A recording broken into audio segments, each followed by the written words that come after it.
All right, and I can see the room is filling up with people. All right, that's good. Excellent. All right.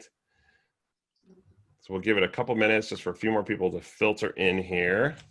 Let me get this going. I can see the comments down here. There we go. All right, how do I have to do this to see comments? There we go. All right. All right. Welcome everybody to, I don't know how many joint meetings we've done with the Final Cut kids, but I think this is at least our third or fourth. Sounds about right. Yeah. Yeah. I mean, do we miss the hallway separating us down at Platt College and all that stuff right now? The one bathroom and all that. Yeah. I just miss people. Yeah. Yeah. I'll be glad when we can go back to in-person meetings. Although I have to say, doing it in the basement at home here, my wife's office / spare bedroom is a lot more convenient than dragging everything up to Platt College and setting up. But yes, there is the people factor that I miss. So anyway, all right, well, let's kick this thing off. So tonight we have the Final Cut user group and the Premiere Pro user group have a very special meeting. We have 3 very talented editors joining us. And we are going to be talking to them, or they're going to be talking to us about their process and the projects they work on. And correct me if I'm wrong, you all are Emmy winners. Is that correct? Okay, really glad that question got all yes answers, because that would have been super awkward if there'd been that one person, not me. I did not win. So before we get started though, I'm gonna let Mike or Robin, if you guys have any announcements for your group, things you need to pass along, I'll let you do that now. I really got nothing, Robin. You got anything? I mean, I know we're all kind of waiting for Final Cut to drop an update. We were just talking about this before we started streaming, that, you know, there's rumors all over the place that Final Cut's just going to abandon, or Apple's just going to abandon Final Cut. Yeah, those rumors have been going on every year. I hear that rumor, so I wouldn't put a lot of stock in that. But yeah, not a whole lot of new things in the Final Cut world. We're waiting for something to drop. Yep, we're keeping our eyes on WWDC, Virtual Developers Conference that Apple's holding next year. That's when they talk about new OS 10 versions or Mac OS versions, new iOS versions, and other software coming out. So we'll see. We may have some news next week. There's a question already for Mike. Brian would like to know where he can get a sweet fez like yours. Hold on, I will put it in the chat, because you can absolutely get a sweet fez like mine, and there's many other fezzes that are even sweeter than mine. How much does a fez like that set you back? I think I paid about $50 for this, but I bought it at Tiki Oasis, so I was paying Tiki Oasis inflated prices. And when you're at Tiki Oasis, you're really drunk, and so you pay prices that are inflated. You didn't have to join a lodge to get that? No, I started my own lodge. Right now, it's just got me. Remember lodges? Remember that used to be a thing? Like, I think our grandparents probably went to lodges. I don't know. There's still an Elks Lodge out here in my neck of the woods. Is there? Yeah, there's an Elks Lodge. Do they wear the fezzes and the hats and everything? Oh, I don't know if they do that or not, but yeah, there's. Well, good. I know that lodges like that are a great place to go drink because they're cheap and they're strong. You're noticing a theme with me, right? No, none. Hold on. So for the Premiere folks, the only thing I have to announce really is that there was a new update yesterday. As a matter of fact, I think it dropped, and we got all new fancy icons. But that's not the important thing in it. The fancy thing was we now have stock. I have to correct. I can't say stock music. It's stock audio, even though it's all music. But they're calling it stock audio, where you can now inside Adobe Stock you can access in your audio panel a bunch of music tracks that you can then put into, play against your video as you're editing and see, and then you can drop it in and then purchase it later if you want to. And there were some bug fixes. Off the top of my head, I can't remember what they are, but if you go to the website, you can check it out. But yeah, and I think there were some other announcements around it, and all of that is escaping me. I've been working on a crazy deadline over the last couple of days and literally sent the project off to the client today, and I'm going to go up and crash after this. But yes, there were some updates, and all that I think I put up on the Facebook page group, but there were updates to After Effects, Audition, and I think there's a Media Encoder update coming soon. I don't know when exactly, but I know that they said that was coming soon as well. And that's actually causing a little bit of wonkiness. I know there have been some, like if I'm trying to queue anything from the current version of Premiere to Media Encoder, it's not working for me at least, because I think the version difference. So I see a couple of questions here. It's all about our conversation about fezzes and lodges. Oh, I updated it and had to reinstall. Having issues with opening the program. Yeah, I had an issue with opening it the first time too, but then after that, it all went away and it worked fine, and it's been pretty stable. So, so yeah, but it looks like it's a pretty good update so far. So, all right, with that, let me clear out all these questions. Yes. Okay, so I'm going to turn it over to Paulina, and Paulina, I'll let you introduce yourself and kind of tell us a little bit more about you. Tonight's theme, everybody, is we have a group, 3 very talented Emmy-winning editors joining us, and they are going to talk about their craft, what they do, the projects that they've won Emmys for, and they also, I'm very happy to hear, are all Premiere editors. So that's a good one for our side. Yay! Yeah, Ray has it actually up behind him. So it should be a real informative night. Please, if you have questions, you can pop them up in the question and answer pod. I will try to get to them, but I may try to hold some off to the very end, just so we can get through everybody's presentations. Since there's a question here, so we had a Zoom recording, and when we used Premiere, it made the file size huge. Okay, we can handle that one at the end, that question. So, all right, so I'm going to turn it over to Paulina and let her get started. Paulina, the floor is yours. Hi, thank you for inviting me tonight. Well, I'm actually in Tijuana right now, where I live. So I've been crossing the border to go to work for like the last 7 years of my life. I went to the University of California in Santa Cruz to do the filmmaking, like the film major. And I ended up coming back to San Diego and working at the TV station, first at Univision. So I used to be a Final Cut Pro fan until, we moved to the Final Cut 10, and then I was forced to use Premiere because of work, because they all use the Adobe Cloud. So I was basically forced, but I really like it, and I wouldn't go back to Final Cut. Well, so this year, finally, I got the Emmy for the editor thing, because I was nominated before, but this is the first time I actually win it. And it was really hard because, these guys are really, really amazing. So in a way, I'm kind of the first one to talk about my work because, Okay, bueno. So I did a video for the news in Telemundo in San Diego, and I'm gonna show it, but I want to talk about it. That's what I'm gonna talk about tonight, about this video the one that I won the award. So, the guys from the news production, like the camera guy, brings all of this footage that he recorded with his, with his news camera, which is not always the best. And, the white balance wasn't even that great. And it was gonna be like a 3-part stories of like a exclusive, how would you say, like, ¿cómo se dice reportaje?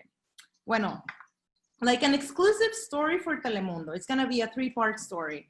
And so the news director asked me to do the promo for this, which was like a big deal.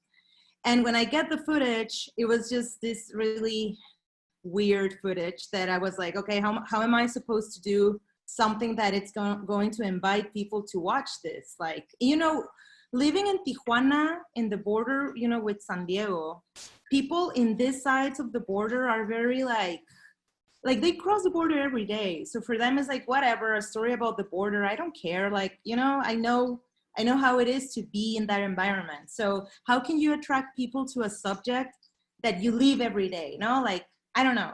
So I decided to do a little bit of research, and I was watching a lot of Vice News videos and like New York Times videos just to like use more graphics, because I knew that the video that I had to work, that I was gonna work, wasn't good enough. So at the end, for me, it's always really important to have good music.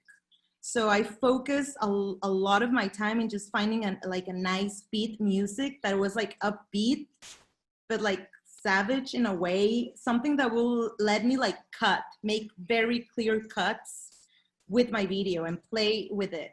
So I also thought that I had to be really fast at cutting because the video was really bad. So, you know, the less that I could use it, the best. So it was like fast, fast, fast. And I was using like, you know, if there was someone running in like the sidewalk, or if the news reporter was like walking really fast, or if there was like, you know, something suspicious of the video, like, you know, it's because all of this evolves in the border with like just crossing the border. So I don't know if I should show it right now and then just keep talking about it, because I don't know if it's, yeah? Okay, I'll show it and then we'll see. Don't judge me too harsh, please. Okay, let's see. So this is the video. Hopefully it's not gonna be super choppy, but okay. Están entre nosotros, esperando a que cometas un error que puedes pagar caro. Mire, están extorsionando. Nuestras cámaras los dejan al descubierto. En Telemundo 20 revelamos cómo proceden. El trabajo es tomar los datos y mandarlos para adelante. Depende de lo que él me diga y así. Después abrir un muro de esto. En una investigación exclusiva con evidencias, mostramos a extorsionadores que, de acuerdo a la policía, acechan e intimidan a la gente. Mucha gente aquí que cobra por sacarte y no debería. Identificamos. Trampa en la frontera. Del 4 al 6 de noviembre por tu noticiero Telemundo 20 de las 6. Cuenta con nosotros. Okay. It was great. Really? Could you guys see it? It wasn't choppy? No? Yeah, I can see it fine. I mean, it was a little choppy, but I think if anything, I thought it helped it. It was, I mean, it worked. Okay, bueno, I'm glad. So you see the footage, it's not good. It wasn't good, okay? It was a nightmare actually to edit that. So, okay, after having the song, and what I did is I edited without the BO, just like following the rhythm and doing like the really fast cuts. So that helped a lot, because in my station, we are NBC and Telemundo. So the people that don't speak Spanish, well, I don't know if you guys got it, but at least you get like the feeling of it, that something wrong is happening there. So, you know, even like the pigeon flying helped me to tell the story, you know, like a dramatic element of everything around it. But yeah, so the music was very important, and also the text, just to like make it like visually attractive. And even like the glitches from the GoPro helped me to kind of tell this story. And I don't know what else I should say about it, but yeah, I think I took advantage of just being really fast, following the music, editing without the VO, and after deciding the rhythm of the images, filling it with the VO and the text. So yeah, I don't know if someone wants to ask a question or something. So Paulina, in the past, I know that when I've gotten footage that's bad, right? It's just not, it's not attractive. It's kind of ugly. It may be a little grainy. One approach I've taken is, well, just screw it up even more, and then it becomes an effect, right? It becomes part of it. Did you do any of that kind of stuff to the footage? Well, I did like a really basic color correction, and then I decided to use a LUT, is that the name? Yeah, like on top of it, just to give it a look. And yeah, but I think basically what saved me was like being really, really fast at cutting, and also like those and then, because then you pay attention to the music instead of the horrible B-roll, right? Yeah. So yeah, I don't know if The quality of the B-roll I thought was sort of, I mean, it worked for it. So what kind of sources did the B-roll come from? Was it like it was a lot of, I'm assuming, cell phone camera and some other kind of stuff?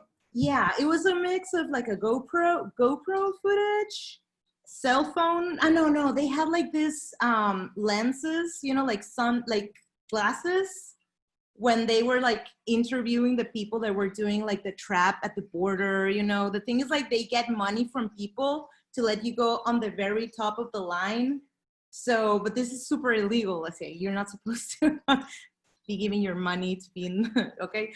Pero, so they had these glasses and the footage came from there. But then when I was trying to work with the footage on the computer, I got all of these glitches. Like it was never the same. It was just this promo was a nightmare, okay?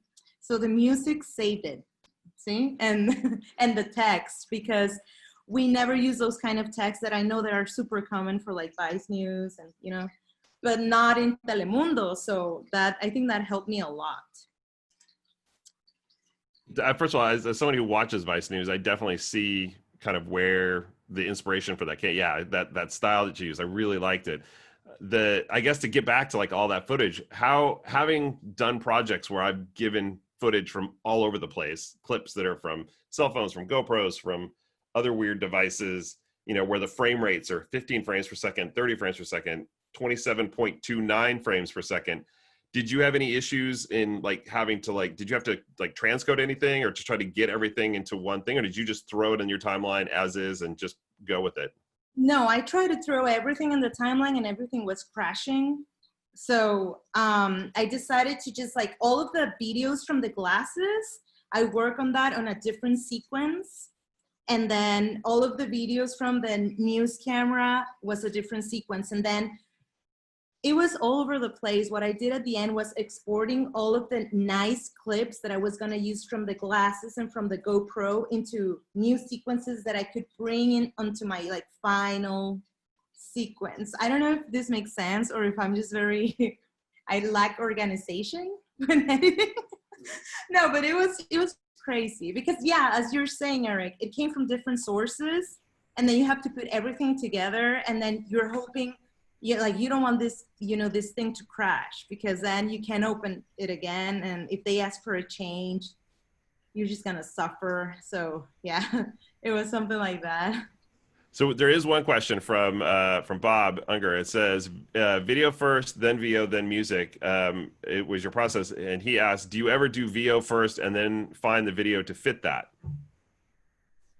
No, I usually, well, first I know like what I have to do. Like if someone asks for a video about Black Lives Matter or something, I have the video and then we write the VO and then I look for the music. Usually the music for me is at the very end. And until I get the right one, I start editing for me. I need music first to edit. But I could get I can get the footage first and then a VO and then la. But until I get the music, I start, because otherwise I just can't. For me, rhythm is the most important, and I edit just with music and video without the VO sometimes, because the VO is not giving me the feeling. The feeling is through the images and the music. No, I don't know if I answered the question. Yeah, I think so. And what's interesting too is that I sort of work the opposite when I edit. So I always edit picture first, and then I'll go in and drop music in, and I'll time things up. And I do something that I've been told by a lot of editors they can't do. Not that I'm like special or anything, but I edit with music in, and I'll put on music that's sort of the similar, like Mike's shaking his head. He can't do it either. I'll put out, so if I'm cutting something that's supposed to be really fast paced, I'll put on music that has that same sort of tempo that I want in the room as I'm editing. Not super loud, but well, sometimes, but that helps get me into a rhythm. And as I'm making my sort of laying out my picture, it kind of feels that way. And then I'll go put music in and trim everything up to the music track afterwards. But I know I'm a complete goofball, and I've been told that that's not the way that works. And Mike, do you have, as somebody who doesn't do that? So it depends on what I'm working on, how the process takes place. Normally, I'm cutting I don't do a lot of stuff with VO. A lot of my stuff is SOTS. It's sound on, for use an old term, sound on tape, right? And so I want to make sure that everything communicates and makes sense and has emotion to it without the music, because when you put the music in, that's just going to elevate the emotion you've already created, right? So I think if it has emotion without the music will just elevate it. But I will say there is times when I do certain things that I know are going to be, like I just did a 60-second trade show piece for a company that was going to be very much music driven. So for something like that, I picked the music first because that was going to drive the edit, and there was no VO on it at all because it was a trade show piece. It was all just text on screen, and I knew the music would drive the timing of the text. Now, to your point about listening to just different music in the room while you're editing, the reason that I can't do that is because I'm a musician, and when I'm hearing music, my mind wants to go to the music. And so I'm not paying attention to the edit anymore. I'm paying attention to the music in the room. But that's just me as a musician. Real quick question. I'm just curious, how many editors in this room are musicians as well? No, that's interesting. Usually you get at least one. Yeah. Oh yeah. Well, I think it depends whatever you get first. Or like if you shoot your video, you know it's gonna you when you're shooting, you are maybe even like thinking about the editing. But then if you get the footage, it's a very different story. What I always do is I just always have a sequence of the best footage. And then I just go through every video. I get the best of the video and then put it into a sequence. And then I kind of know what I want. And then if the news director or my creative manager asks me for like a 30-second cut, then I go to a new clean sequence. I put like an in and out for how long it's gonna be. And I know, okay, I have this time. And I start dragging like the best footage or the footage that I think I'm gonna use from the sequence of good footage. I do have a question here from Marcy who says, what sort of settings do you use for your sequences? Which presets and codecs do you use for the news? I guess like when you're normally working with news footage, what are you shooting on, editing with? Mm-hmm. Bueno, if we do like commercials for television, we usually work on a sequence that is for like 24 frames, and we export it in like an MXF. We have like some special settings that will go on that work to go on air, but I don't know exactly what is that. It's for like Dry Creek, I don't know. But yeah, we always shoot on 24 frames and we edit in 24 frames. And then when we export it to the settings of the channel, which is an MXF file. That is usually like 29 frames, right? I think so. 29.97 probably, yeah. Yeah. So normally the footage that's given to you though, like what kind of, do you just get footage from all different sources, or does Telemundo have a specific camera that they use? And no, well, the thing is that this was a like a special story, so it was just like it was MXF files, MXF, and then the weird ones from the GoPro, which I don't know, it's like no sé. Pero we usually do our own footage. Like if I'm gonna do something, I went to a protest and I got footage, and then I came back and I edited something, no? But yeah, I don't know if I. No, I think that answers the question. So, are there any more questions? I'm checking Facebook here. I don't see any questions here either. So, okay, all right. Well, thank you so much. That was awesome. I loved the video. That was so good. Thank you. All right, so I think Niall is next. So right, I'm next. Yep, Niall, do you, I'd say Niall, I'm very excited to hear Niall's presentation just because he works for the Padres. I'm a huge Padres fan and season ticket holder. And I'm quite thank certain you. Thank you. I've seen a bunch of his work while I've been at the games and other places. And so I'm eager to see how all the magic happens. So Niall, take it away. All right, thank you for having me. I'm gonna apologize ahead of time. I'm a very nervous presenter, so I'm gonna try not to. I'm gonna do my breathing exercises here while I'm talking. My name is Niall Nelson Hopkins. I went to film school in Minneapolis. I was an editing and directing major. After I graduated in 2014, I got a job for the Jacksonville Jaguars, the NFL team in Florida. As a producer there, they had just built a huge 8K video board, actually an 8K video board in each end of their stadium, and they were ramping up their team for building motion graphics, videos, open videos, stuff like that. So that was an awesome experience working in the NFL. And then a year later of doing that, I interviewed with the Padres and they lured me here. And I've been doing the same kind of in-game social web videos for the Padres for the past 5 years. We do, I think a lot of people don't realize that there's like a team behind the team creating all the content for sports teams, whether it's for in-game video board content or social media or creative or the posters all around the stadium, whatever it may be. Like there's a huge team of like 10 people at the Padres in the front office that take care of that stuff. And I'm one of the 5 to 8 producers we have in our Padres productions department.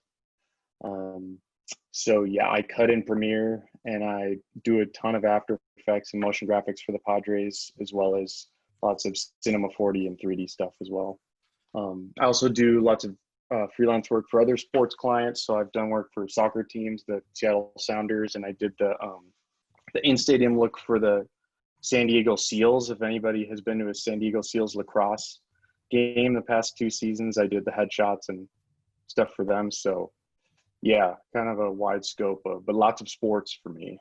The project I'm gonna be talking about here is the Brown is Back uniform unveiling we did last winter. And so the Padres have had a ton of different uniform colors over the years and have had a primary color of blue for the past five or so years, maybe longer than that, 10 or 15. And so this was our big, how long, Eric? Than that. Okay. So Brown was officially back last fall. The fans were really excited about it. And this was our big uniform unveiling video. We, the whole goal of it was to just create hype and really excite the fans. We unveiled it in the stadium. We had this big Brown is Back event and got everyone in the stadium. I think we gave away free beer and stuff and played the video on the video board, and there was fireworks and it was all, really fun. And then we released the video on social soon after. So I don't know, I'm just gonna play it here. I need to share my screen, don't I?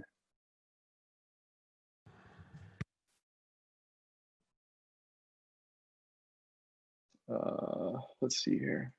That's not it. All right, that was it. Can you guys see and hear this? Yes? Okay. Yes. All right. So here we go. Something magical is going on tonight at Petco Park. Machado digs in. And the pitch. Here.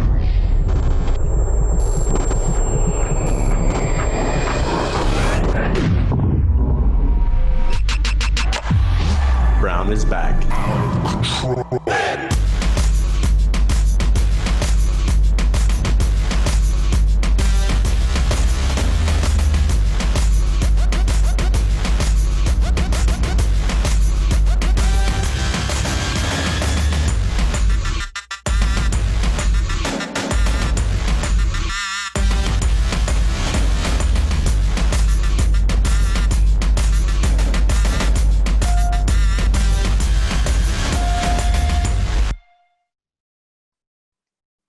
Go Padres. Okay. So let's stop sharing. All right. So how glitchy was that? Did it look okay? Look good? Okay. Yeah, looks good. So the whole idea behind the video was an idea that my creative director had a couple years ago that he always wanted to do for a hype video. And it was that, you know, a player like Eric Hosmer or Manny Machado would be swinging, and then there would be this big impact when they hit the ball, and this big transformation or something just cool would happen. And we talked about doing something like that for a couple years. And finally, when this video came around, like, this was the one we were going to do it with. I have actually some storyboard and like planning things that maybe I could share here too. Let's see, I'm gonna share again.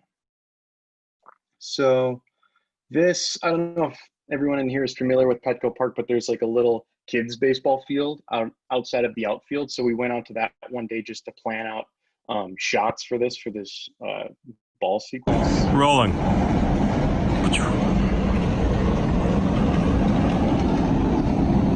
Keep going. Go. Go, go, go, go, go, go, go, go, go, go, go. So very realistic, right? But it was like there was so much conversation over what could be happening in this edit. And, you know, we were dealing with 3D graphics and potentially melding video footage as well. And everyone kind of was throwing different ideas at all times. And so we're like, let's go out on the park and just kind of visualize this so we can start, you know, getting some images and start cutting it to music or whatever. So I also have some storyboards we did here too. So Tom, who's a great artist in our department, rigged up these storyboards.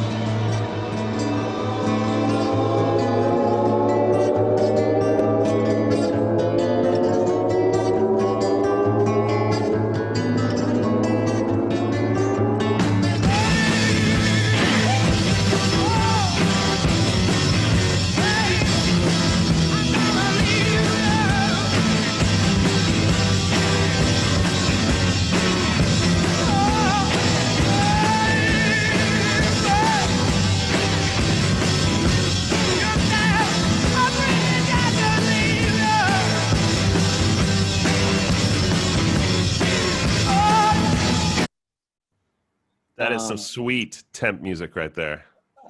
So that was the original idea. The idea of, you know, the baseball hitting, it was always tied to that song. Like, we have to try and use this song. We have to find the budget. We have to make it happen. That budget didn't happen. It's an expensive song, but still cool. And this actually was back when the idea had to do with, like, Manny would hit and the jersey would kind of tear off. So in 3D, we were researching internally how to have the jersey tearing off, or, you know, we were researching companies to hire and budgeting for that kind of stuff.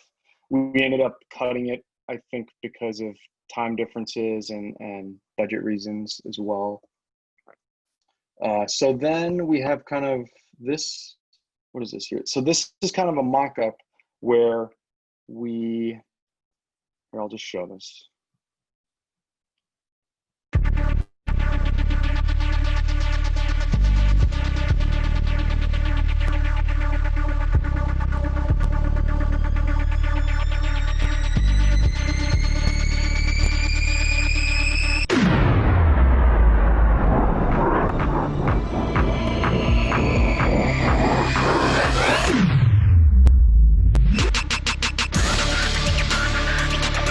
So this, again, was just more testing of this shot, you know, going from actual in-game footage into the ball. How would we transition into this moment? And actually, this is the set. This was like the first day we had this set in our big conference room at the stadium.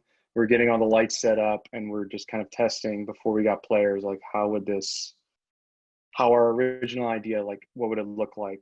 And the original plan was to film Manny Machado in the old jersey and then film the same shot of him swinging in the new jersey and then kind of transition between those two. And it just kind of wasn't working. It was a little too hard to match. And I can't remember the other things that were affecting it. But essentially what we ended up doing was using old green screen footage of Manny And here, I should just pull up the final so I can. So instead of that whole long ball zooming in sequence, we kind of cut it down like here and use this old green screen shot of Manny in the old blue uniform. And this is actually green screen from 2 years ago as well when we signed him, kind of green screen him in the set, and it was kind of blue lighting. And then Tom, our storyboard artist and talented, Tom does a million things with us. He kind of painted the jersey onto Manny in this shot. And I believe this shot was also from a couple years ago. And the ball is, 3D. It's like an Octane render. And then, so yeah, that whole beginning part kind of changed up a bit as we got closer and closer to the event. But it helps that, all of us in the department had collaborated a million different times on this stuff. And I don't know, I think we have a good workflow going where we can change on the fly. And I don't know, it was fun. It was stressful, but it was fun. So, Ellen, this is another kind of like a pitch video we had for style in terms of graphics and looking like a modern hype video, if you will. Full screen.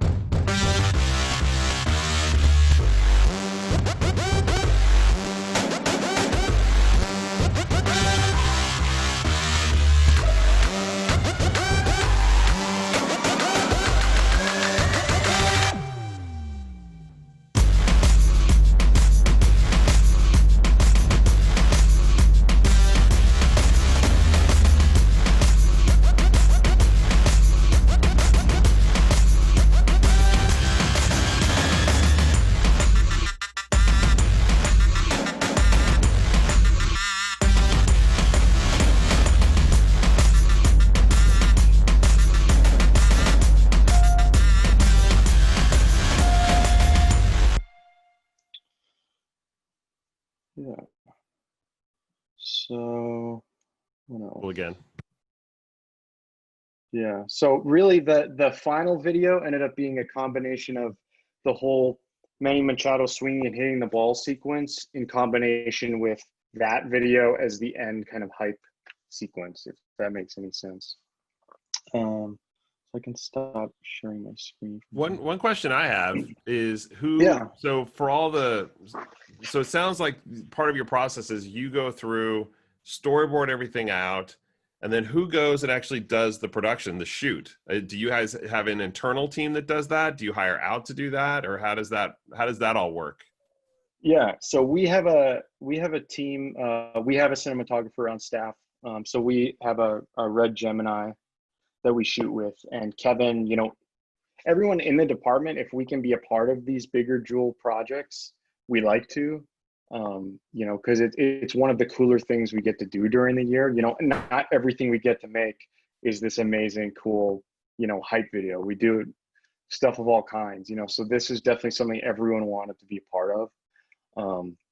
So yeah, we had our cinematographer, Kevin, shot this on a Red Gemini, which let's see, I had him text me the specs because I forgot. So we shot it in 5K, and we used to have a Red Epic that shoots 8K, but that's overkill for our 1080 video board in Petco Park. We're rarely using 8K.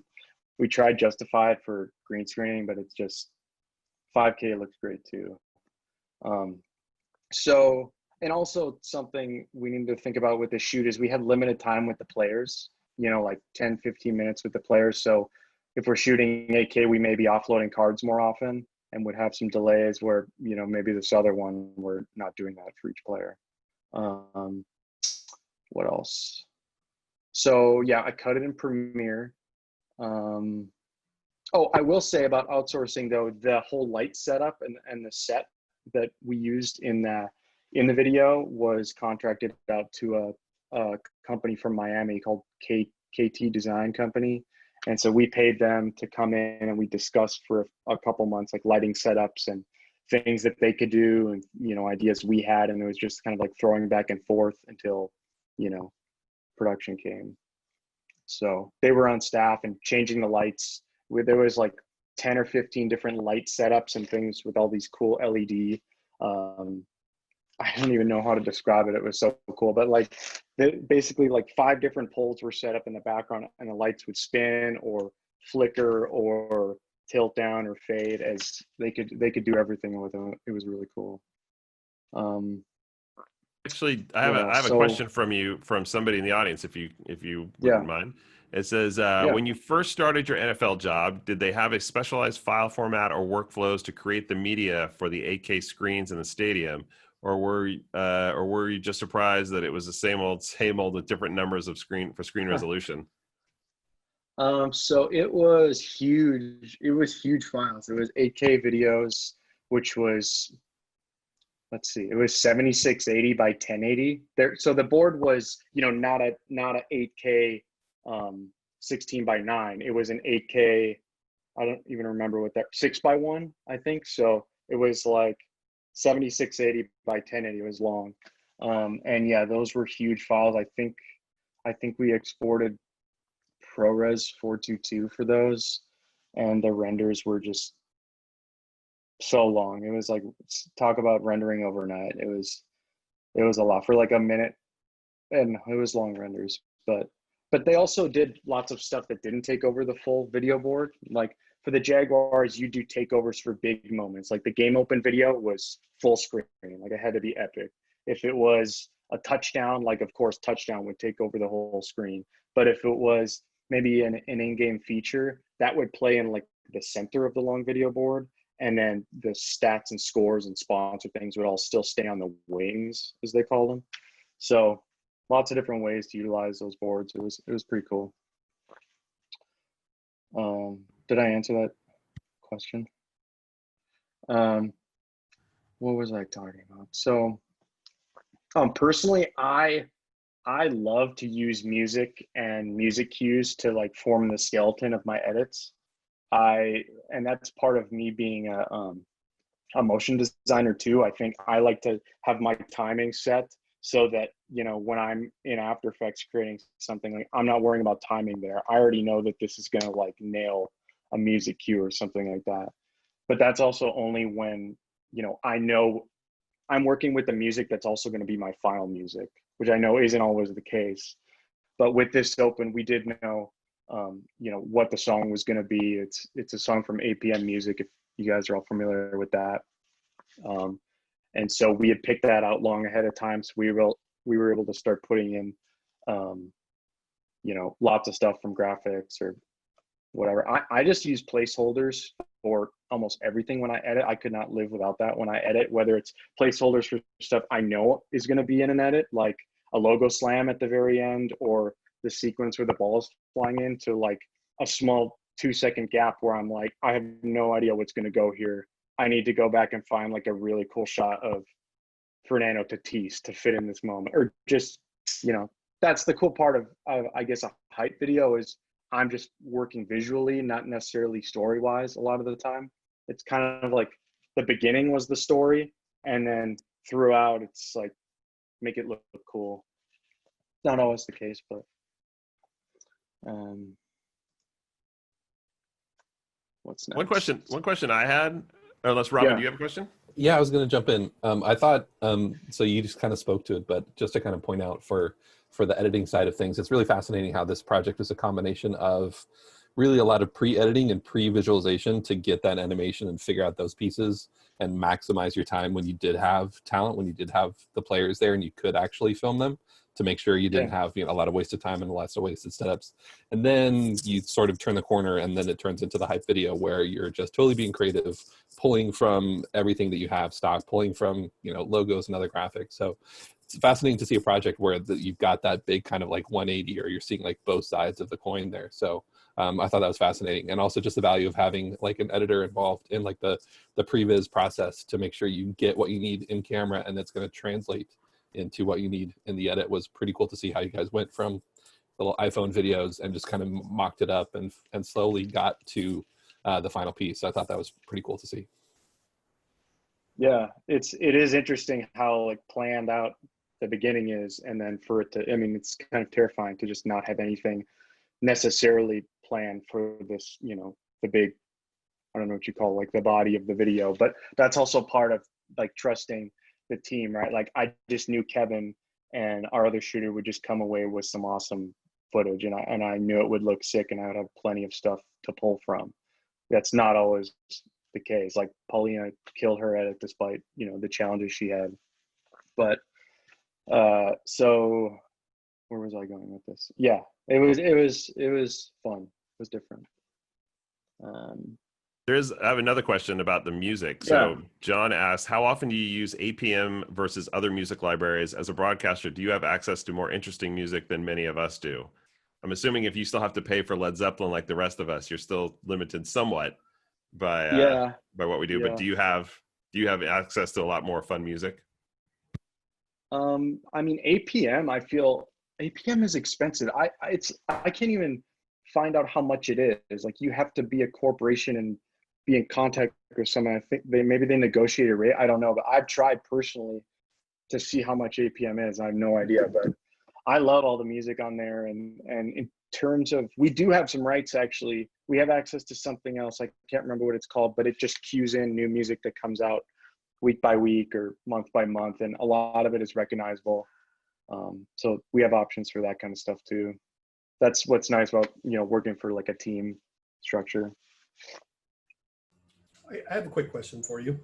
On approval processes, what is your guys' approval process on this? Does it have to like even go through the players to approve imagery? No, not the players. But you know, this one is interesting though, in that our creative director made sure to try and show the players the mock-ups that we were doing and working on, because we want them to be excited about it too, right? So it helps when they can see it ahead of time, and they're not just, you know, slapped in the face with something. Like, so we like to share stuff with them in that way. But I think the approval process goes, I mean, this was a big thing for a baseball team in terms of changing their whole brand. So that goes all the way up to the top. But I think what helps is that they like to see that you have a plan and that you have a vision and that you're working on it. And I think they've trusted that, you know, we've done a lot of this stuff before, you know, with the same, you know, front office and ownership group. So I think they believed in us. And yeah, but it was just kind of a constant process of showing our vision. And, you know, if we thought things were going to change, like making sure that that was voiced. And yeah. Oh, and I also have a random note here that Fernando Tatis Jr. couldn't be there for the video, so we had to like green screen him in last minute. I don't know if anyone could tell, but I thought I had some screenshots of him. Here, I do have some screenshots. I'll show them. But like this, I think we used Red Giant's VFX comp. What's it called? VFX compositor tool. Comp with this. Yeah, super comp. That's it. So yeah, but these look pretty good, and I think too, we made a point to show him early on in the video because he was green screened in. So like, even if he does look a little different from other players, showing him early on like kind of sets the tone, and I don't know, it makes him stand out less, I think. But all right. Really good comp. I mean, it looks really good. Thank you.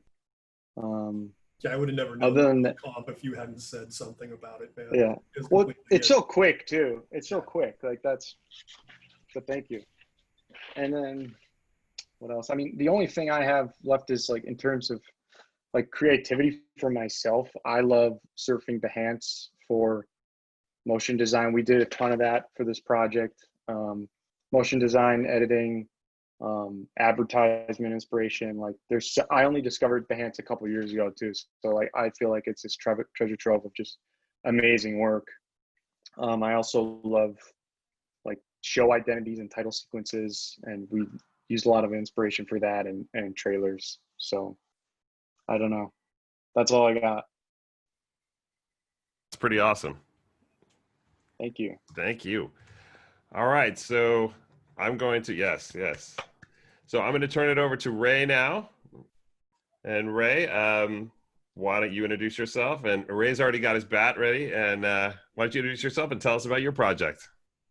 Hey guys, my name is Ray Arzate. I also was a stand-in that video that you just saw. I didn't get any credit for it, but it's fine. You know, the other guys are far more in shape than me, so I get it. It's fine. No, hi. I'm an editor. I'm a photographer. I'm blessed to do what I love, and I've been doing what I love since I was a kid, to be honest. Whenever I was little, probably like around, maybe like 5 or 6 years old, I took my mom's still camera, and I was so curious about the shutter on the camera that I broke the shutter because I kept playing with it.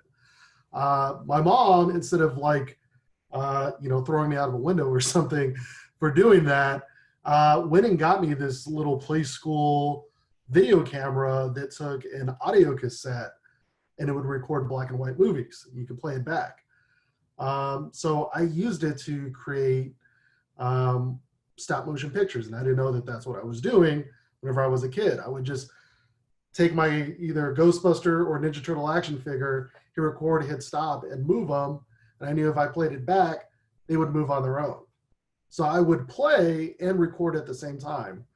My mom saw this and just kind of always pushed me in that direction. We had like VHS cameras, and we had like, it just seemed like a camera was always in my hand since I was a kid, to be honest. And so in high school, I took video tech class my sophomore year. About halfway through, the teacher looked at me and said, you're learning these editing systems, you know it better than I do. So I will give you 100 average if you help me teach my afternoon class since you have a free period. So I would do that, and I would get a run of the equipment. I was able to shoot and edit my own stuff. So again, I've been doing this since I was a kid. I started working in the news about 2 weeks out of high school graduation. I got my first TV job in El Paso, Texas. I literally walked into the lobby and asked for an application because I wanted to be a TV director, editor. I didn't know what the actual titles were. And so I sat there in the lobby filling out my application, and the production manager happened to be up front checking the mail with the receptionist and called me back, and I started working that same day. And that's been my career every day since. Worked in media for the past 17 years.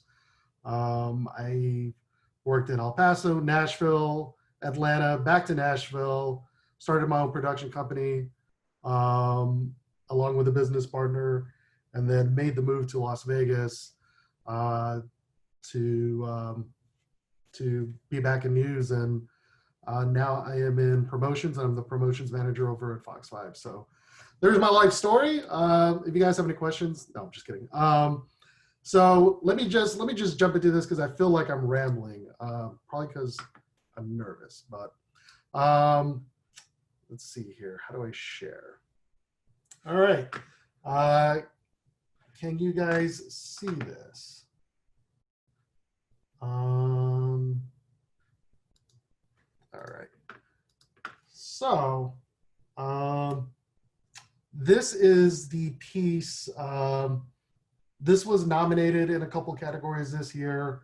This won an Emmy for promotional for best promo campaign, I believe. But anyways, I'm going to play it, then I'll talk about it. Time. It's unstoppable. It's inevitable. And now, it's on the side of Raider Nation. A steady movement of the hands. Every tick.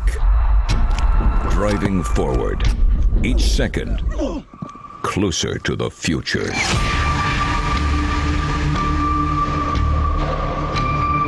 Time to build. Time to lead. Our history is rich. Our future is bright. Our time is coming. Our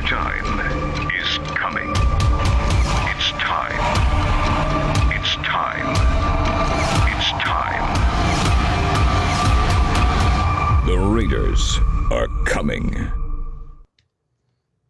All right. Stop the screen share. As a former Charger fan, I have to say that was pretty cool. Hey, as a Tennessee Titans fan, that was hard to put together, but I appreciate it. and with that said, I'm sorry that you had your stint with the Jacksonville Jaguars, but I'm glad you're with the Padres now. So that was an open that we put together that also became a 1-minute promo that we ran. Our station is the official broadcast home of the Raiders. I've said the official line. And so we had we do this annual watch party for the Raider fans for the very first game of the season. And so every year we produce this open, which is what this originally was. And so the year before we had produced this like epic 2-minute open, and then the year before that the team had produced an open. So again, we're always just trying to change it up. And so for this year, I think it was interesting. So one, all the game footage that you saw, I actually shot. We had the opportunity for me to go shoot one of the preseason games just to get in-game footage, just because the NFL is funny about using, broadcast footage. But if we shoot it, and since it's on our station, we can use it. So I was able to go down there, shoot it, come back, and edit it that same week to turn it around for the following week. So we lucked out with that. And then the drone footage was shot by our amazing drone pilot, Rich Scallon. He really knocked that out the park. We were shooting something else inside the new stadium, and I think we were the first ones to launch a drone in there. And I was nervous that he was going to crash into some wires. It was kind of crazy, but it was fun. So, anyways, this was one of those where I had the music first. Because I knew that this open was coming up, and so music for me is kind of a big driver. I was in band in high school and in middle school. My uncle is a DJ. All my friends are DJs. I dabble DJing every now and then, and so music for me is there's just something, it really instilled a lot in me as far as pacing and cadence and just the natural breaths. And my band director in our marching band always did these shows that seemed like very cinematic, like the music had a story, even in what we were marching had a story. So again, there was always like storytelling. It was always story driven for me. So in something like this, where I know that the project is coming up, I just start trying to find music that'll carry that tone. What is this going to feel like? What's the direction we're going to go with this? And the clicking of the clock, the ticking of the clock really just resonated with me for some reason. I was just really hooked on it. I was like, oh man, I really like this song. And so the concept of it's time popped in, because our whole theme has been the Raiders are coming, but this is the final year before they actually got here. And so it's time to move on. It's time for that next step. And all that, it just really the music helped write the VO at that point. So pretty much had the VO just about scripted before we even went to go shoot, which again, usually happens, but it's sometimes we're not always that lucky. Sometimes we got to go shoot, come back, and then we put it together. So the vision was roughly etched out. I again had the music in mind ahead of time, and then I think that movie, the trailer for 1927 dropped the following week. Sam Mendes' movie, and that it had like a similar clock ticking, and I was like, oh, we're on the same wavelength, like I have to use this. So like I really was just committed to the song at that point.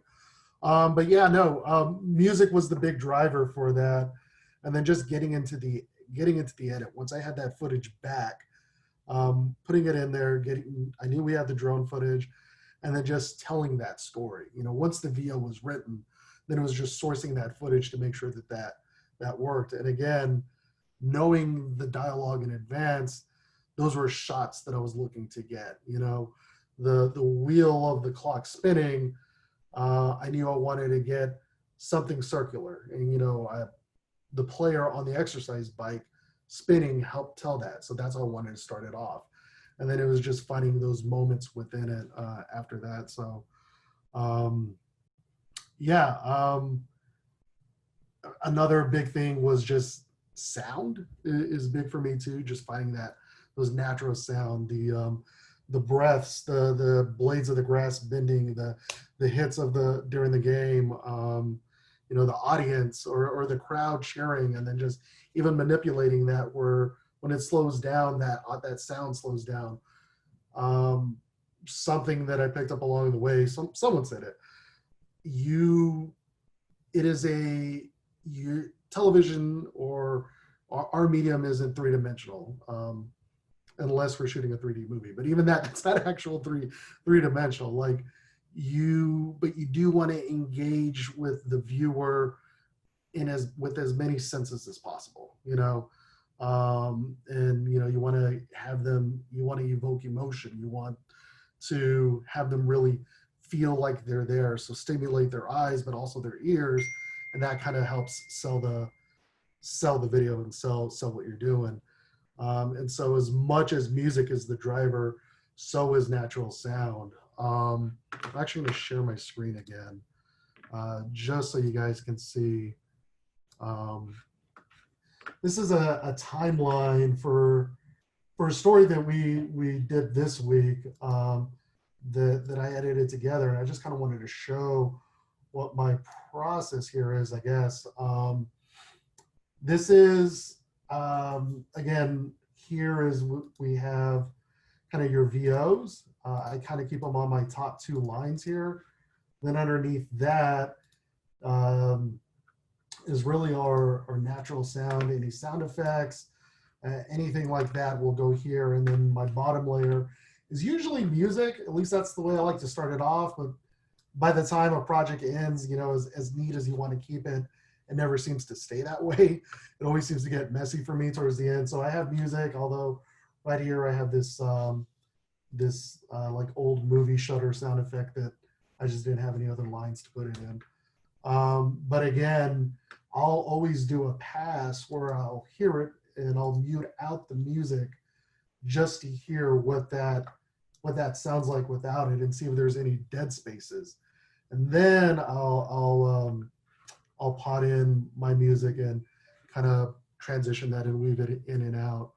And I'm sure you guys saw, I use keyframes, but sometimes I don't, and I revert to an old school method of just kind of dissolving in and out on my audio. I started off using the OG Adobe Premiere way back in the day. I thought it was terrible. And somehow ended up on Sony Vegas of all editing platforms. And I edited Sony Vegas probably for like 5 or 6 years, maybe longer.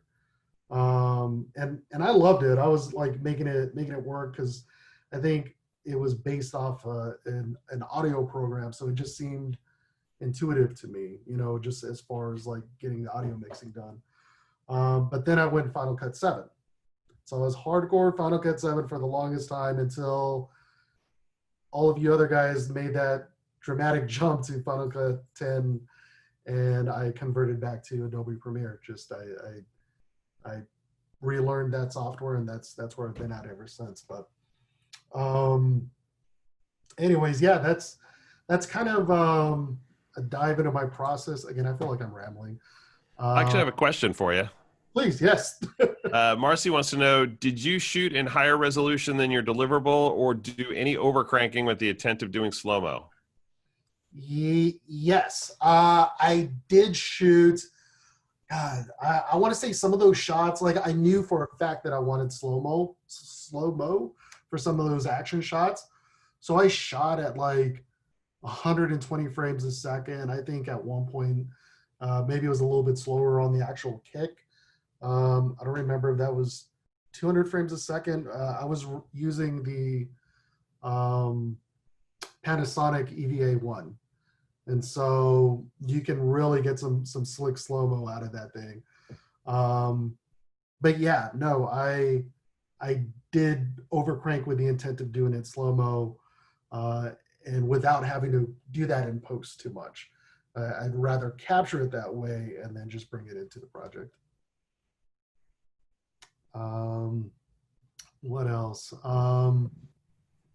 Any other questions? But yeah, that was that the piece that won in the promo category. I want to give mad props to Paulina and Niall. I think you both won in editor short form this year. I was nominated and did not win, but I'm glad it went to you two because that your stuff is awesome. Paulina, I've been following you for a minute, so congratulations to you as well.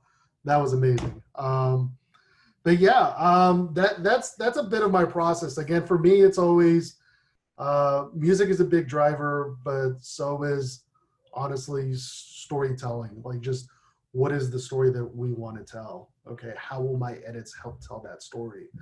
Another thing that I learned a long time ago was some of the best editors, their work should go entirely unnoticed.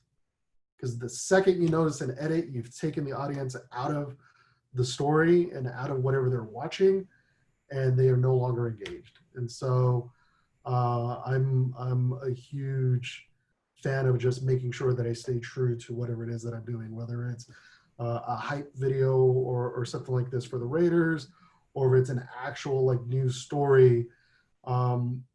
The pacing and the timing and everything like has to be on point. If there's one edit that is off cadence, or if there is a frame of black or anything like that that'll take the audience out, like that's a huge like no-no for me. And I'm also I don't want to get booed for this, but I'm also very anti-dissolve. As many like clean edits, as many well-sequenced shots as I can get. That's not always the case. We're not always in control of the footage we get. As Paulina said earlier, like sometimes you got to work with what you got. But then you get creative, and like that Vice News style was awesome. You got creative. You did what you could with it. But yeah, I don't know why, but at some point I just became very anti-dissolve. I'll do any other editing trick in the book before I do dissolve. I've done them, but yeah. Ray, I want to know your secrets because you always win. You always win. What do you do? Like, do you have like special sequences or like, I don't know, your tricks? Like, like Neil was saying about just having like a black space for something that you want to have this special footage that you have in mind, or a logo, whatever. I don't know. I don't know if I have like a secret. More of like, I feel like I always have to try and one up myself. Like, if whatever I just did, I want my next thing to be either that's the bar, or I want to go ham. Like, I really want to go hard on whatever the next thing is. And I don't know. I really love what I do, and almost too much. I definitely become a perfectionist in the edit. Like this Surprise Squad package that we just ran this past Monday, what I was just showing you on this timeline.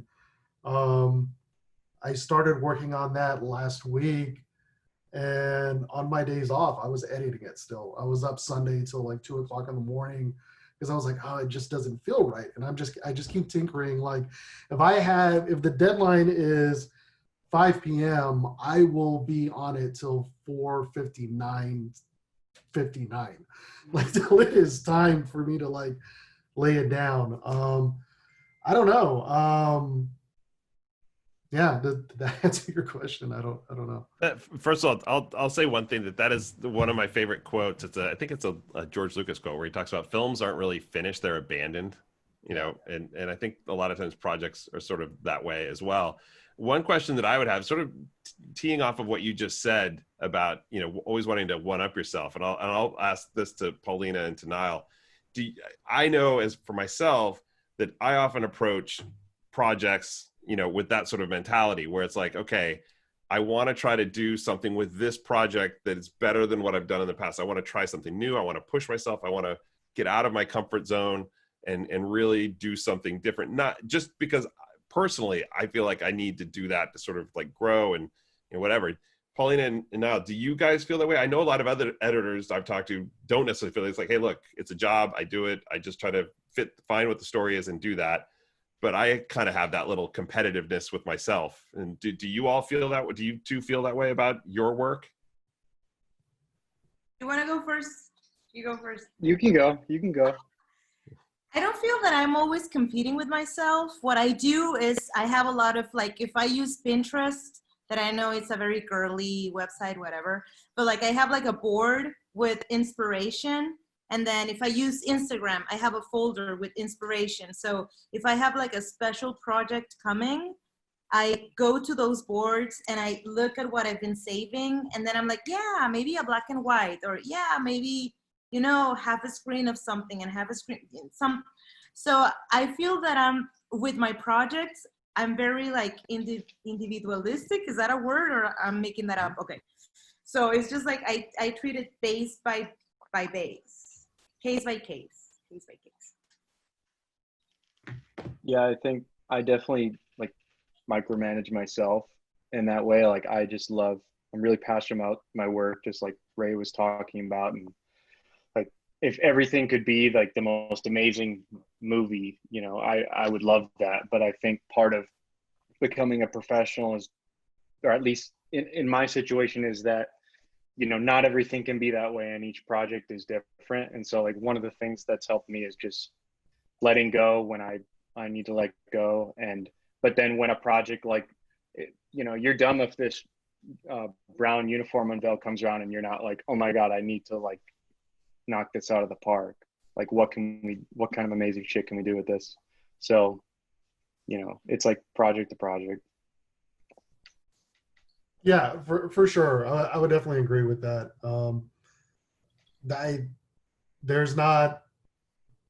There's definitely some projects that I'm like, all right,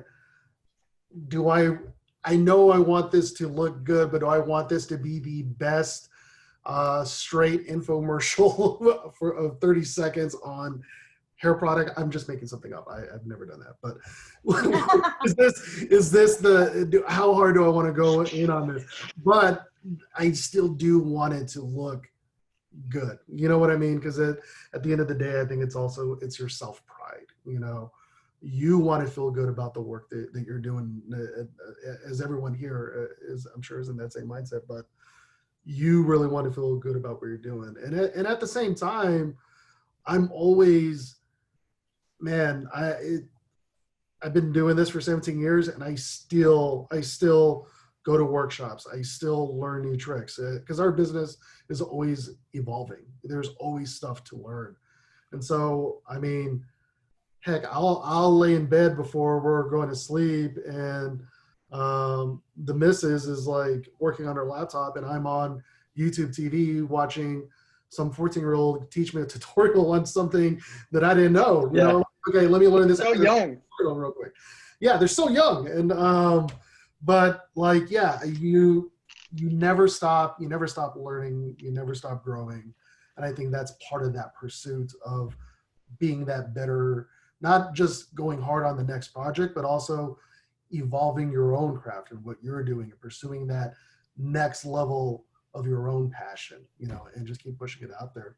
And I think that's part of my, what inspires me too is like watching, man, I have seen this documentary maybe 3 or 4 times now, but the Defiant Ones on HBO, the story of Jimmy Iovine and Dr. Dre, just seeing what they made of themselves and how they came from nothing.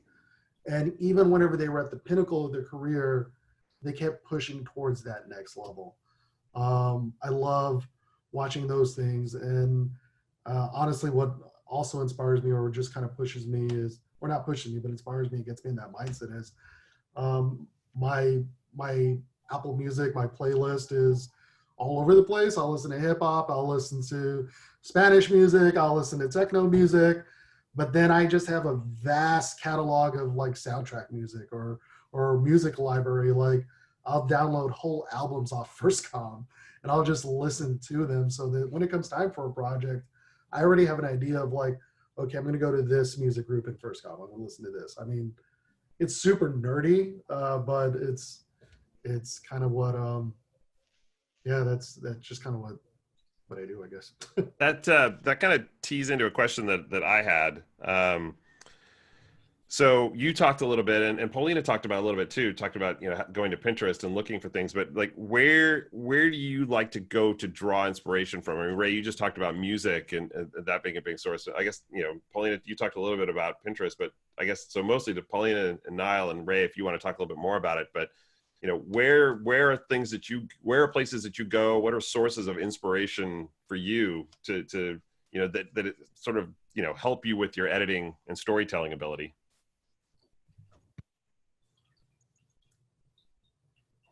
Paulina, take that one first. Nate, you go. Niall, do you want to go first? I'll go first this time. Yeah, so I guess I mentioned Behance. I love Behance. I love this website called Art of the Title, which they do deep dives into show intro sequences, old and new shows, and they do interviews with like the creative directors of those things. So they talk about not only like the technical side of creating these, but also the mental, like, and all of the theory behind it. What else? And in working in sports, it's cool because you have 4 or 5 other huge leagues that you can see kind of what other teams are doing. So people are doing, there's a few uniform reveals a year. Every team has an open video every year. There's music videos. So I love following the NBA. I feel like they have some of the coolest, most modern, and also the NBA has, an arena setup so they can black out their stadiums and like do cool flashing lights, and they just have some of the coolest stuff going on. So I love following other teams. Yeah. Yeah, I'll jump in and say that probably all of us here consume as much media as we can, from different sources. I know, like, I'm a huge fan of Christopher Nolan, as probably every cinema TV editor nerd is. Those amazing directors like Michael Mann and Christopher Nolan. What's his name that directed The Social Network? That guy, David Fincher.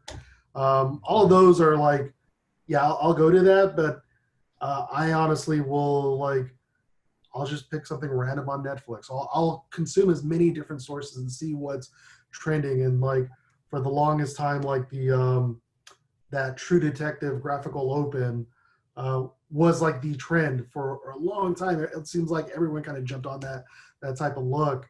But it's kind of cool to see that, and then you just kind of develop your own ideas from that. But yeah, I think anyone who is in this industry should consume as much as they can, whether it be music or visuals, just to get inspired. There's just multiple things out there. I feel like I'm all over the place. For me, it's like from magazines to even advertisement from YouTube. Sometimes I just let it play to see how they're using the text or the whatever.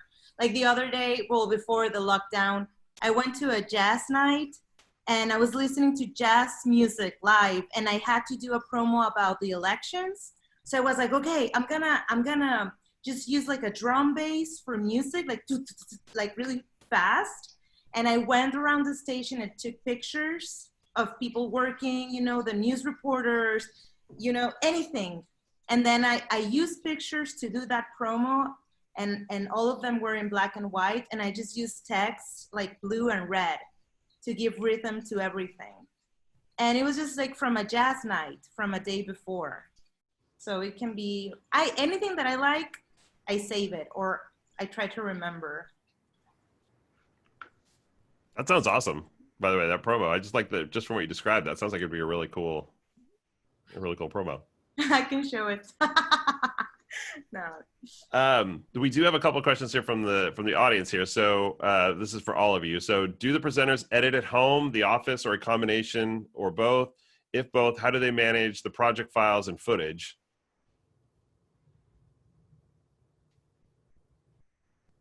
So Paulina, since you're on screen right now, I'll let you answer that first. Okay, so I don't know if I got the question. Can you repeat it? Yeah. Do you edit from home or an office or a combination of both? And if you do kind of go between home and office, I mean, I'm sure most people right now are probably editing from home a little bit more than they normally would. Yeah. But outside of COVID pandemic times, do you do home office? Well, outside of COVID and at work in Telemundo, we have a PC. So I work all of the Adobe Cloud in the PC. Now that I'm in my house, I use my Mac laptop, and it's just really weird, but I've been able to do many promos here, so it's feeding me. Thank you. So you mostly edit then at the office under normal circumstances. You would be at an office, not working from home. No, from home it's just like freelance stuff or something that I want to do for myself. Yeah. But Ray, you have a home office, correct, Ray? No, this is just a virtual background. It's that's real. That's real. Never mind. So this right here, what I'm talking to you guys on right now, is actually my work setup. Also, because of COVID, I'm working from home right now as well. But in 2 weeks, I'll be moving back into my office, and that's where I normally work. But I do have a home setup as well. Again, I take my work home with me. I'll take it to the office, and I like having the home setup. I like just having it there where if an idea pops in my head or some inspiration, I can just run to the room right next door and it's there. So being that you do work from both, do you bring like hard drives home every night with your projects? Is your projects available somehow for you to work remotely, or how's that work? So I wouldn't say every night, but if there was like a bigger project that I'm working on, we have a server that we work off of at the station that I can't access from home, but it's very slow. Like it's super slow. So I tend to do I'll just back it up onto an external drive, and I'll just constantly save. I'll just drag over and save the latest project file. So that project file, open it up at home, then I just relink the media and I'm working at home. So it's really just shuttling around just a little tiny hard drive back and forth. But yeah. And Niall, I'm assuming you're working from home probably now, but you normally work at your office? Yeah, so in non-COVID times, we have a production suite in the front office at Petco. And so, yeah, we work there. During COVID, they hooked us up with a laptop so we could connect into the servers at the stadium. But like Ray said, it's kind of slow, and it's like, I don't like waiting to transfer video footage like that, especially, I don't know, 8K red footage. So like I live downtown, so I've made a couple trips during COVID to just go load up my hard drive. If like I had a specific project I was working on, I'd go in quick for an hour, load stuff up, and come back. But. And then another question we have. This is for Ray. Ray, do you use proxies when you're working from home? No, I edit with the full res. Again, I'll just back it up and I'll use the actual files. A couple more questions here. So what was the most challenging edit you've had? For anybody in the group. Paulina? I think the one that I showed was one of the most challenging ones. And then everyone was expecting a lot of it, or a lot from it. And it was just, the footage was just so awful. I wanted to go into my car and cry, but then I got some strength from I don't know where. Yeah, that was really all over the place. And then I think that you don't have as much control when the footage is not yours. It's just like, yeah. So for me, it was the one that I showed.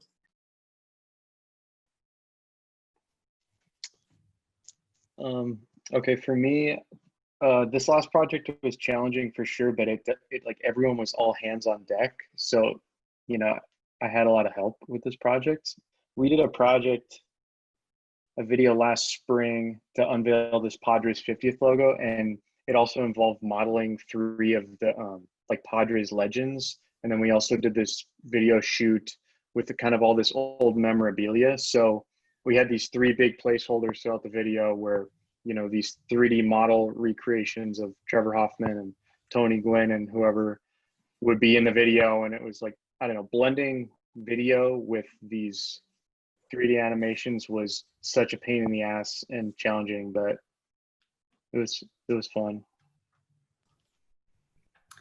I think my most difficult one was, it was difficult in 2 folds. We made an hour-long commercial-free documentary on the 1-month anniversary of the 1 October shooting. And it was no reporter, told through the words of the survivors, the first responders, police officers, and footage from that night. And so emotionally, that was rough. Just to kind of, again, sort through that footage, editing being careful how you edit the gunshots and that sound, and manipulating it so you don't, you know, trigger someone who has PTSD from it, but at the same time kind of being true to the content. So that portion of it was tough, but also we decided to go down this route and produce that about 2 weeks after the event and 2 weeks obviously before it would air.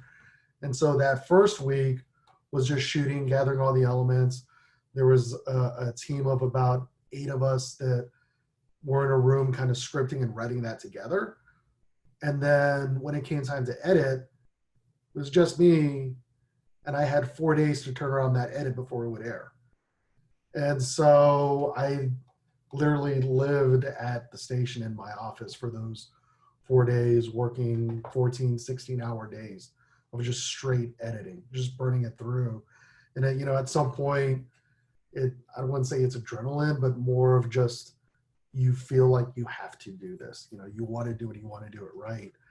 But just organizing that project for that length, and I think at that point, that was maybe the longest piece that I've ever had to edit in the shortest amount of time. And it was just sourcing that from, oh man, I couldn't even tell you how many bins, you know, there were, and just so much footage just from so many different things. And I'm sure that there was probably like 30 layers of video and 30 layers of audio. It was an insane, intense edit. And that was, again, difficult technically as much as it was just emotionally to churn through. But then it was one of those, whenever we were done, I felt relieved, like I hit a finish line. And I slept, I think, for 12 hours and then like caught the airing that night. But then just to see that immediate feedback from the community, and it was almost, it was, how do I say it? Cathartic, or it was like you kind of healed. Like watching it, just it was helping. It helped heal, you know, after going through that. And yeah, so again, it was just that definitely for me was the hardest one.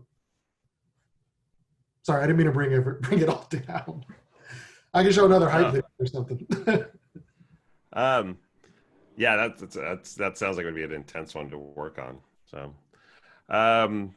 changing gears a little bit. Another question: any editing trends that drive you crazy?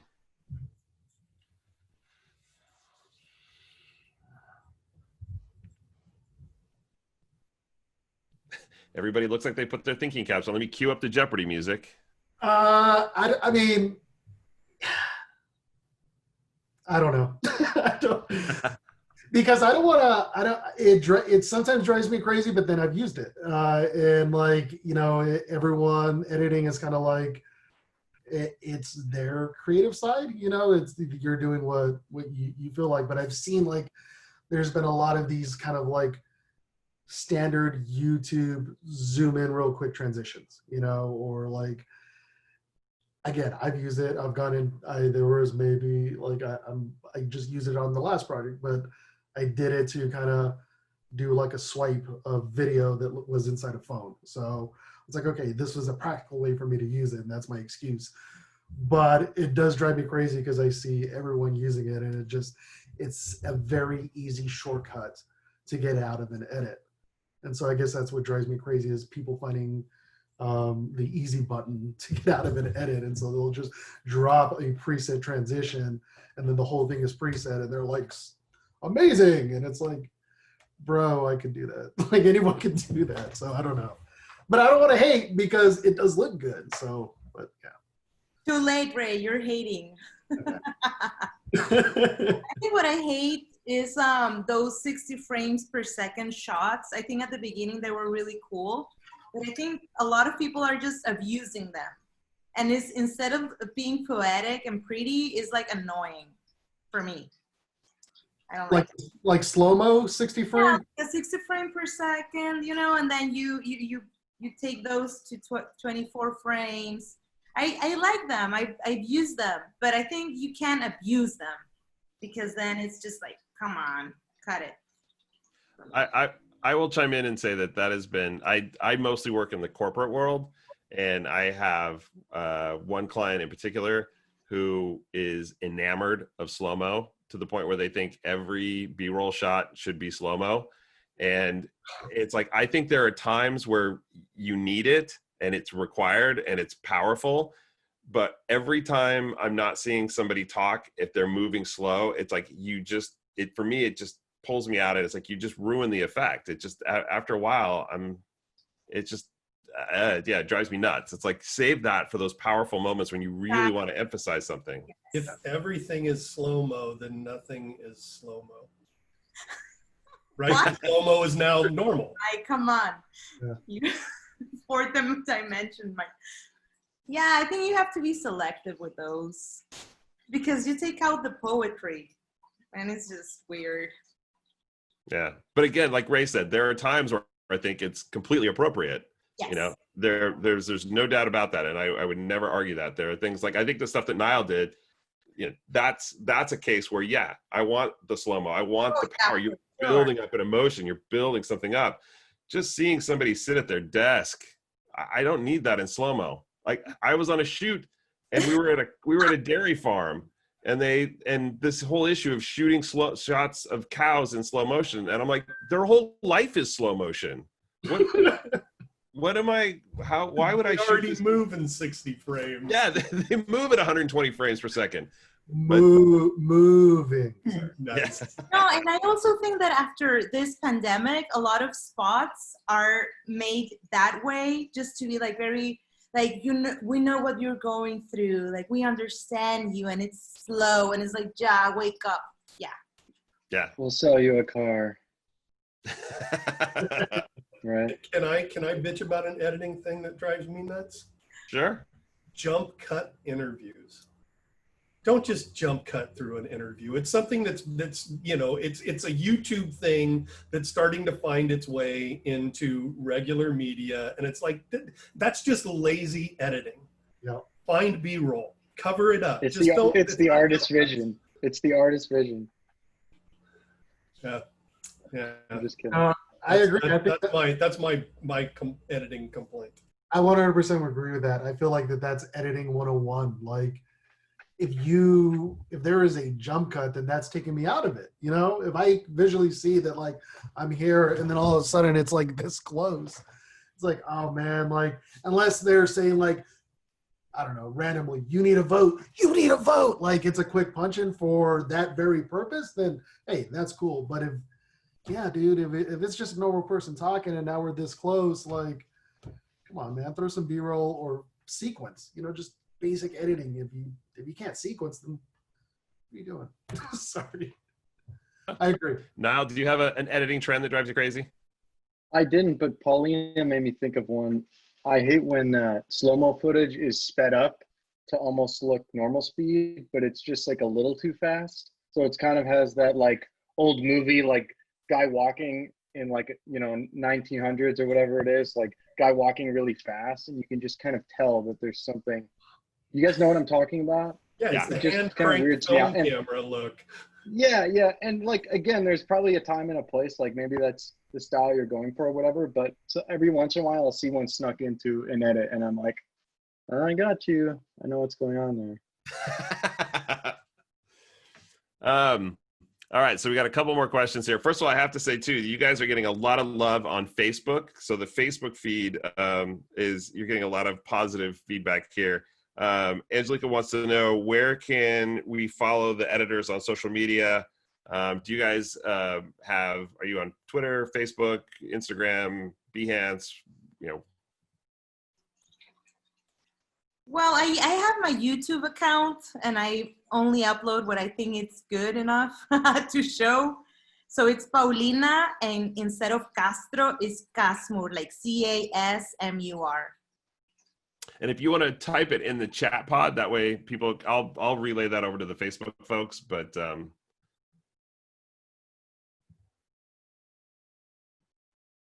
then Niall and Ray. I have Instagram, but it's mainly just private for personal stuff. But you can add me if you want. You can search my name. Otherwise, LinkedIn. I try and post as much of my work as I can. I love connecting with people on LinkedIn. Like, you never know where a connection will lead. So search my name on LinkedIn. I can type it in the chat too, or maybe it's visible in this window. Yep. And let's see. So we have a couple other questions here. So, what events, I guess like industry events, do you all find beneficial? Do you attend any, such as NAB in Vegas, things like that? Obviously, Natus and the Emmys are all popular for you three, but anything else? I attend a lot of. This is a great year for events. Yeah. Great. NAB has been one that I've embraced. I went to NAB whenever I turned 21 because it was in Vegas, and so I was like, hey, that's an excuse. But I want to say the past 4 or 5 years, I've really taken advantage of the speaker sessions and all the panels. So I now almost like rarely walk the main showroom, and I just try to attend as many sessions and panels as possible. There was one that I attended 2 years ago where it was, oh man, I can't remember his name. I want to say it was Eric something. Not Addison, but it was someone else. He gave 100 Adobe Premiere Pro tips in 1 hour. And so he just like shotgun through as many tips as possible. And all the tips that I learned on that day, I have put into practice every day since. It was literally like the best, like informative 1 hour that I ever attended. So NAB is a big one. I like to attend the NPPDA conferences. That's a little more news and storytelling driven, but there's a lot to learn from that. But yeah, again, and YouTube, just as much as you can learn. Anyone else? I go to 2 conferences that are very sports centric each year. Not this year, obviously, but there's 2 specifically for pro teams. So there's the Idea Conference, where all the production teams and including control room producers up there, they all gather in one city and collaborate on ideas or issues they're having. So it's a cool way to connect with other teams, and people joke that it's kind of a job farm where people get recruited out to other places. So it's good for networking that way if you work in sports or want to work in sports. And then Major League Connect is another conference specifically for creatives that work in sports or want to work in sports, and so that's a good one too. I feel like I'm very savage, and I think it's because I came from a very hippie school, which is Santa Cruz. But what I do is I just go to a lot of concerts. I watch a lot of movies. I try to get inspired on my own, and just, or if there's like a film festival close by, I will try to attend and just meet people. Yeah. Sounds good. And then just a couple more questions. And this is just sort of a nerdy editor question. So plugins. Are there plugins that are not really effects, but are there plugins that you all are like to use? Things that are your go-to plugins. It's like, oh, I can always count on this. I use this plugin a lot because of what it does, or it helps my footage do this or that, or anything like that.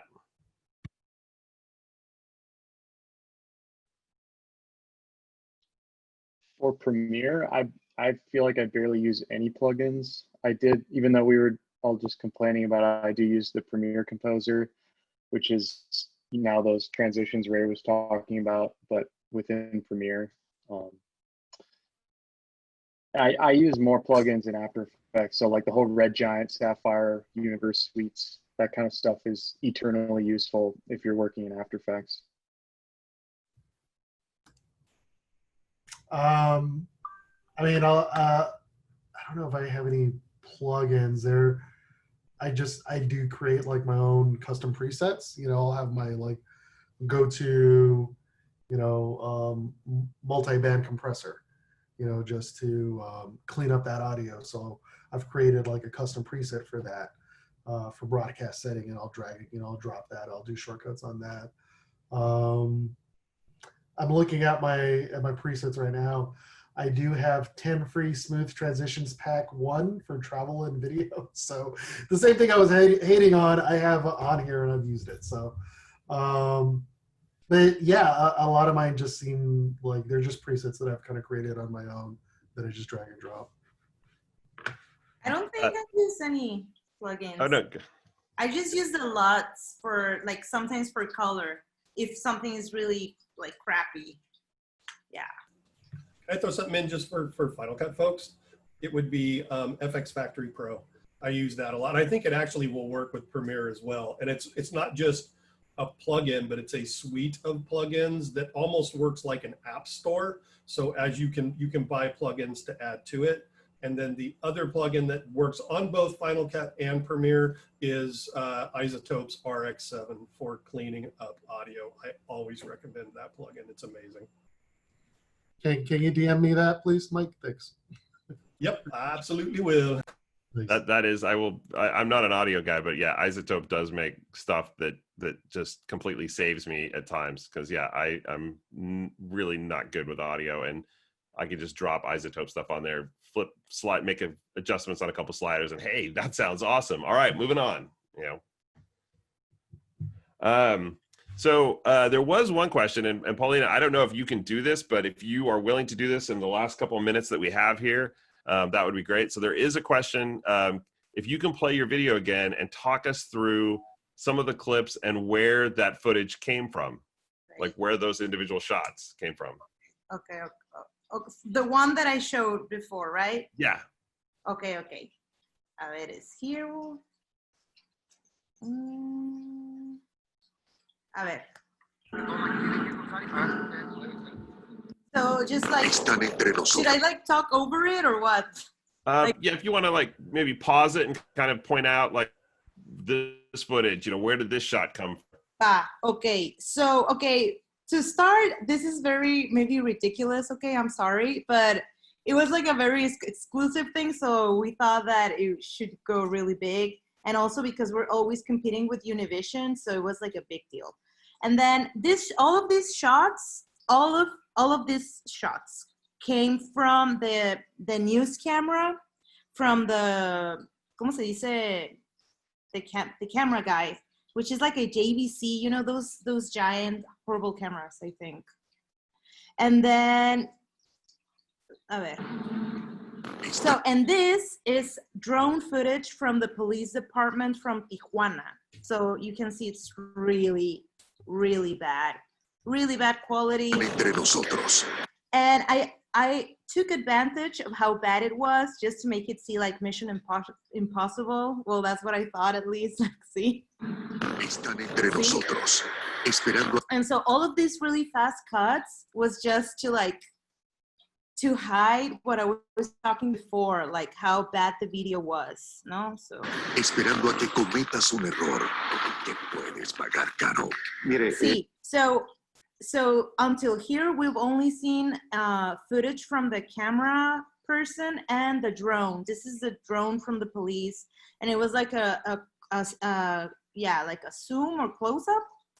And that horrible quality, I use it in my advantage. Están extorsionando. Nuestras cámaras los dejan. I think all of this was just the same. The camera. Los dejan al descubierto. Okay, this footage here was from the lenses that the sunglasses, sorry. The sunglasses I was talking before, like this guy was wearing them and it had like a little small camera. So, yeah. El Telemundo 20 revelado. See, I don't know what else. That's the same from the sunglasses, and I had to blur it.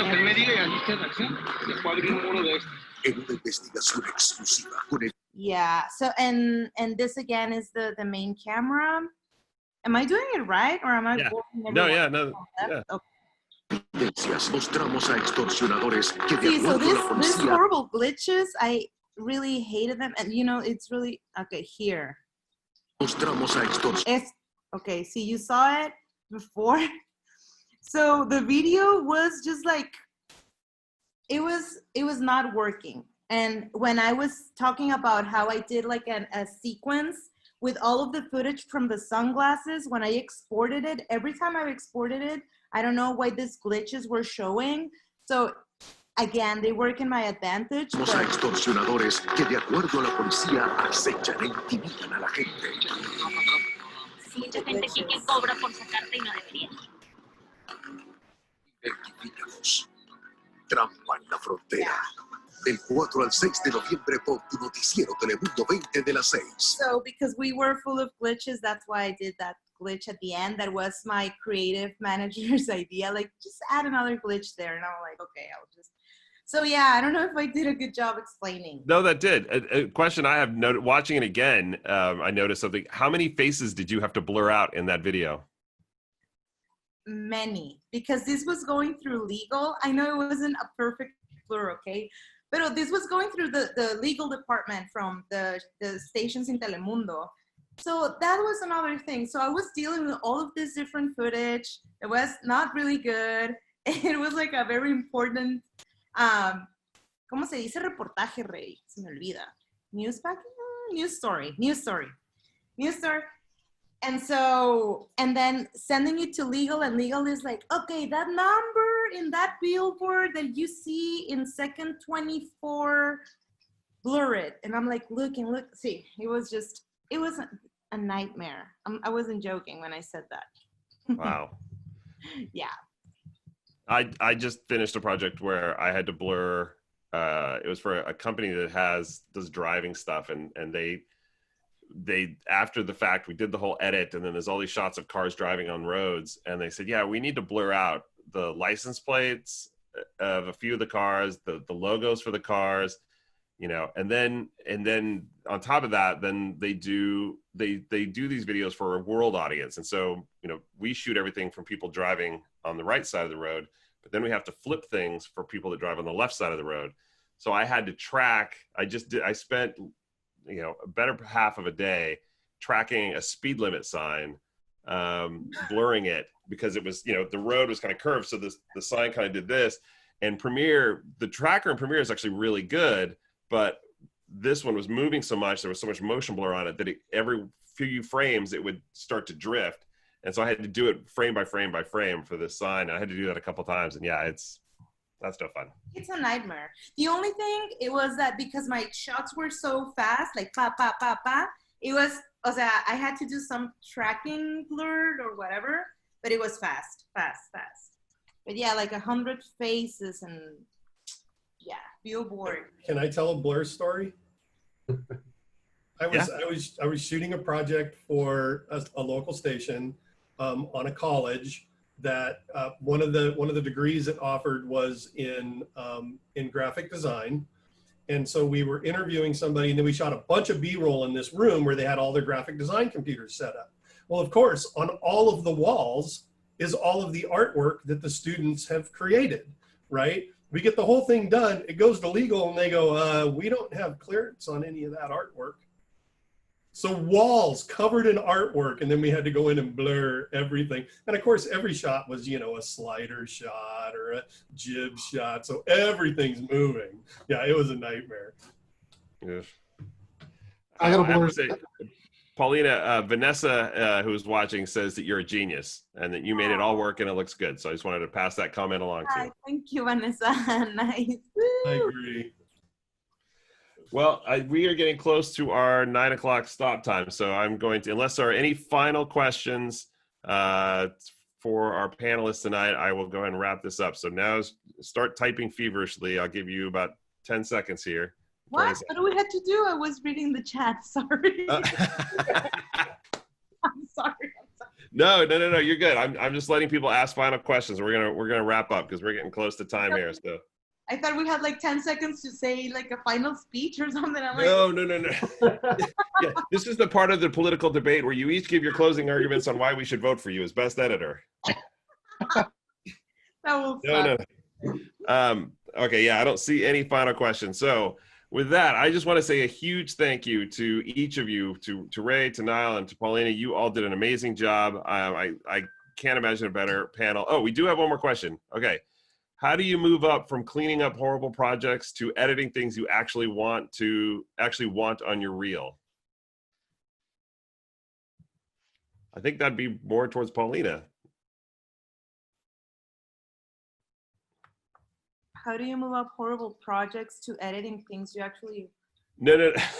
How do you? Sorry, the question because that's just. Yeah. How do you move up from cleaning up horrible projects to editing things that you actually want on your reel? I would say that the video that you did, you definitely want on your reel. But I think maybe what they're getting at is, how do you go from starting off with rough projects to moving up to stuff that's really great? I think it's a bit how do you say, like, case by case scenario. For me, it's always music. I don't know what Ray or Neil, I've been saying your name wrong. Neil. Sorry, I'm sorry. Niall. That's okay. That's okay.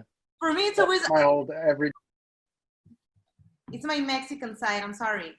I don't know how to pronounce it. Pero I think for me, it's always music. If I find a good track and then I edit with rhythm, and then at the end I decide like if I'm what kind of color correction I'm gonna give. I don't know if that's not a good answer. Maybe someone else can add. I think it might be too, like, like maybe trying to think about how to phrase this question. So I think what they might be trying to get at is like moving up in your career. How did you get to where you're at? I mean, you're an Emmy award winning editor now, and somebody who's just starting out who might be working on, stuff that's, not as great, as high profile as what you're doing. How do they get to where you're at today? I think as Ray said before, you have to be super passionate about just wanting to work in whatever you want to do. You have to do it right? Like when I graduated from college and I came back to Tijuana, I wanted to go and work in Univision, and I didn't have any background on television. So I got an interview, and what I did is I went to little coffee shops and restaurants, and I told them like, hey, can I just get some footage and I'll give it to you, and then I'll put that into a demo reel to show it to this guy that is going to interview me. So I think that you have to do whatever you can do with whatever you have, even if it's just a cell phone. Just try to do it right, and with just be passionate about it. You have to make things work. Show your creativity. Yes. All right. But I guess before we go, Niall or Ray, do you have any creative advice for people that are students or younger people getting started, on how to move up? I guess I would say if you're like adding value to projects, you'll continue to work somehow. If you're passionate about, maybe you're not the best editor, or technically you don't have a ton of experience, but if you're passionate about it, like hopefully people will notice that. And if you're adding value to projects, if you're bringing up ideas, if you're challenging yourself or doing tutorials like Ray was talking about, like just keep growing. And if your work isn't letting you grow, then, you know, screw them and grow outside of it. And, you know, you'll work for someone else someday. If you can't do projects that, you know, I like to pretend like for my personal projects, I just like to do exactly what I want to do for a living. And, you know, whether it's motion graphics or editing or things like that, like there's so many assets to just create these days. Like go out and just make whatever you want and keep learning. That's what I'd say. I agree. I mean, what you two said, that's all I got. I'm just kidding. Yeah, no, man, like I've gone back and looked at stuff that I did 10 years ago. And I'm like, that sucked. But I remember that I liked it back then. And I mean, there are things that I'm like, okay, that was really good. I see where I could see the trajectory of where it was headed. But yeah, I mean, if you're passionate and this is what you want to do, again, always just keep pushing for that next level of yourself, you know, and like Nal said, like Lena said, find the passion out of, if you have to edit together a city council meeting, make it the best damn edited city council meeting they've ever seen. Like do things that will stand out where maybe you don't think that was going to go on your resume tape, but then it goes on your resume tape or it goes on your reel. You know, like, again, it's just owning your craft and owning what you want to do. I mean, I walked into that first TV station with a VHS of high school homecoming video that I created of the football team and a skateboard video and all these other things that I thought were incredible. Where I look back, I'm like, how did I get a job in television with this on a VHS tape back in the day? You know, so, but, you know, always pursue that next level, be confident in the work that you do, stay humble and stay hungry. I mean, I think I might have just quoted Michael Jordan for The Last Dance, but you know, just do that. Just do it. Nike, just do it. I'm done. I think that's a good thing to close on. I will just sort of chime in on that as well, that I think I went back not too long ago. And so one thing, if I get stuck and I feel like I'm starting a new project and I don't know how I'm going to do this, I think this is sort of beyond me. You know, the creativity just isn't really going. A lot of times I've gone back and I've looked at stuff that I made, like you said, Ray, like 10 years ago, you know, or more. And I'm always struck by the fact that, like, why did people continue to hire me?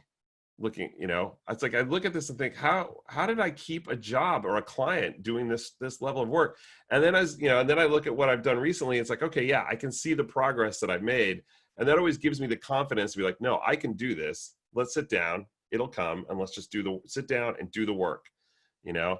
And that's what kind of. But yeah, I think if you can't look back and see the growth that you've done, you know, that you've had in your career and your creativity and your work, you know, I think then, you know, you might want to reevaluate what you're doing, because I think every creative person should be able to see their work grow and become, you know, much better over time. But no, I think you made up some good points there. All of you did. So with that, I just want to say a huge thank you to everybody. Mr. Tao, do you have any closing to say? The only thing I would add to the conversation about if you're not getting cool stuff to work on, then go get your own cool stuff.